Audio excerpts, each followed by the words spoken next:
Breaking news, folks. You will not believe the latest drama shaking up the Democratic Party. Buckle up, hit that like button, smash subscribe, and let's dive in because this one exposes the deep cracks inside the Dems. And trust me, you'll want to hear every second. Here's the headline.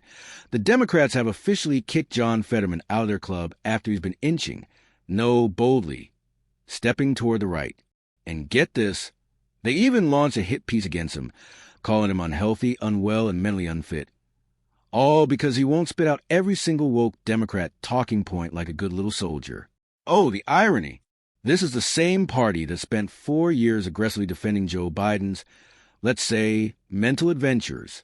But suddenly, Fetterman's stroke and health issues, things they passionately told everyone to overlook before, are now their ammunition to shoot him down. MSNBC jumps in with a concerning piece about Fetterman's well-being, with reporters whispering about his close circle being deeply worried. One journalist even called it a sad story, saying Fetterman's aides and colleagues feel he's fallen off his recovery plan. After all, this is a guy who suffered a stroke during the campaign, battled auditory processing issues, and still pushed through to victory. Let me remind you, these were the same issues Republicans flagged during the race. But Democrats clapped back, chanting, "Be compassionate. Don't be a bigot.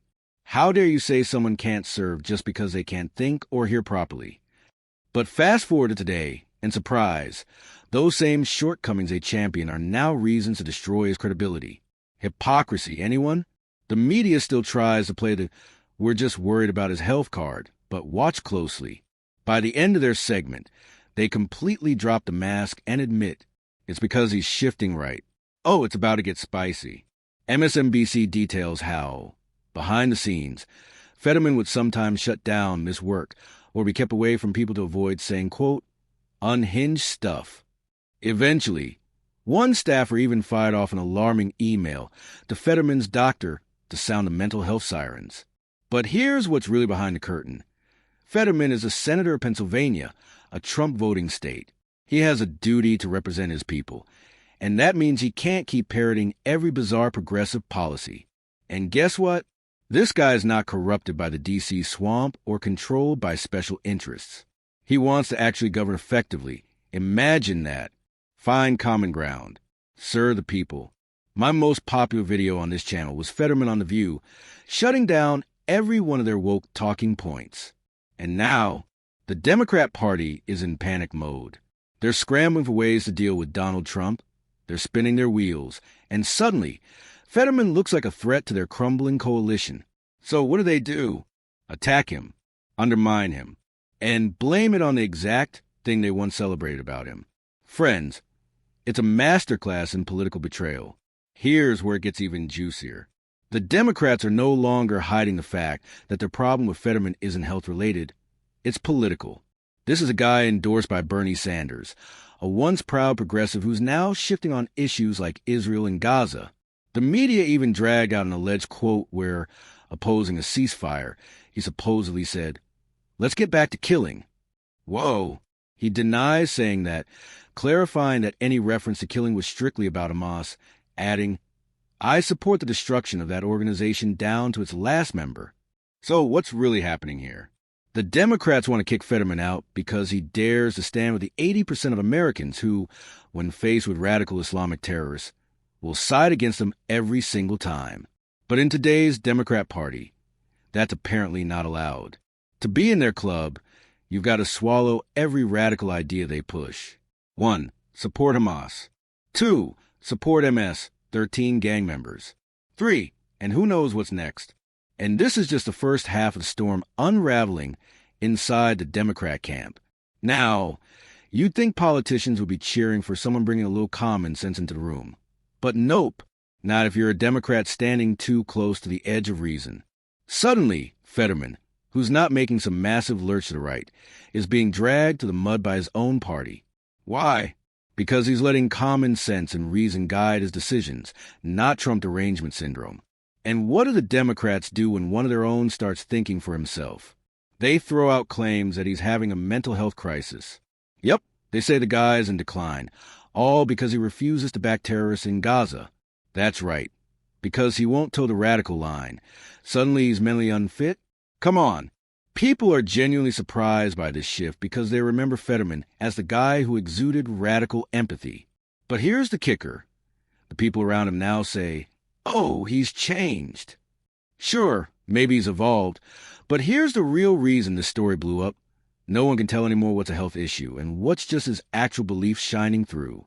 And that uncertainty, that's what's making people nervous. But let's pause for a second.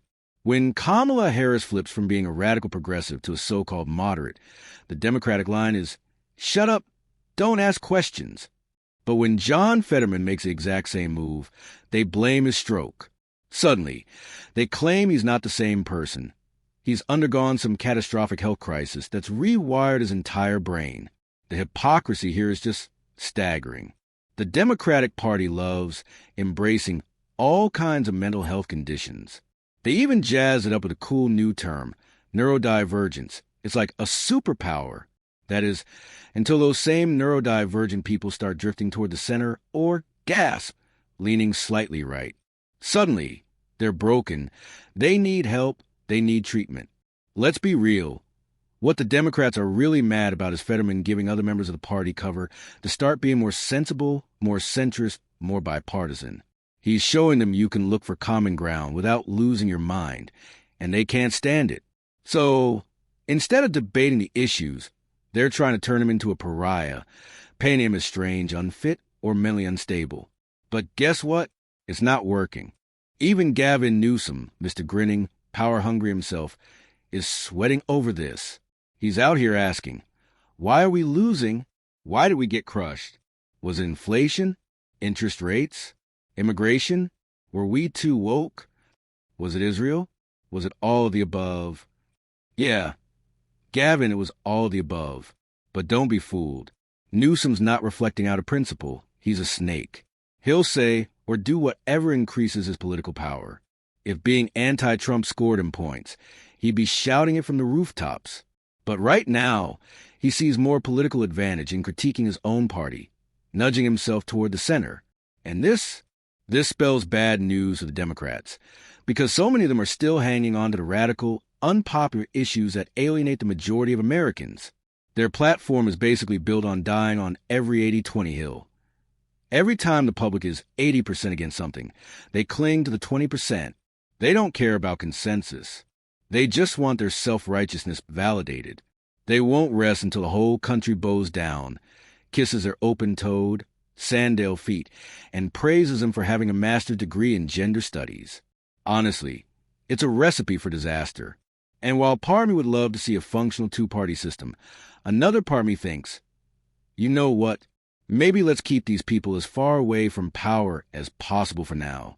Because when you hear them talk about retribution against anyone who facilitated authoritarianism, you realize they're not here for common ground. They've lost the plot. But hey, what do you think? Drop your thoughts down in the comments. I'm dying to know where you stand on this Fetterman shakeup and the Democrats' internal war. If you enjoyed this video, make sure to hit that like button, subscribe to the channel if you haven't already, and turn on that notification bell so you never miss a post. Thanks for watching, and I'll see you guys in the next one.